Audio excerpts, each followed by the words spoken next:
The fact that there is a vaccine at this point is better news than some had dared hope for. But those shots are not getting into Canadians' arms as quickly as hoped. According to data compiled by Oxford University, Canada's vaccine program lags behind others. Israel is leading the charge by a lot. Bahrain, the United Kingdom, even the United States are all ahead. Every province acts like its own country. And so it's coordinated somewhat in an umbrella fashion, but then the actual deployment is provincial, and there can be a lot of variability there. Across the country, there's been a lot of dissatisfaction. Alberta, which aimed to administer 29,000 shots by the end of 2020, failed to reach even half that. Ontario, too, has faced heavy scrutiny for its slow pace. There's always some issues with bringing people to the vaccine.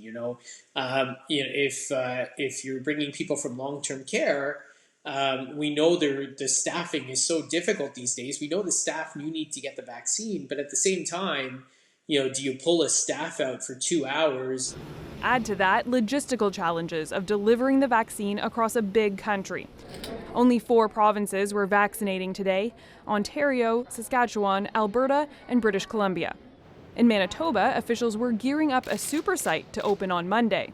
Health officials expect things will start to speed up. The easier-to-distribute Moderna vaccine has arrived, and some provinces, including Ontario and Quebec, have started to use up vaccine set aside for the second dose. Doses that we were keeping in the freezer, we can now give to someone else for a first dose. Expectations are that Health Canada will approve more vaccines, and doctors across the country remain hopeful, saying hurdles aside, 2021 should be a better year. Jayla Bernstein, CBC News, Montreal.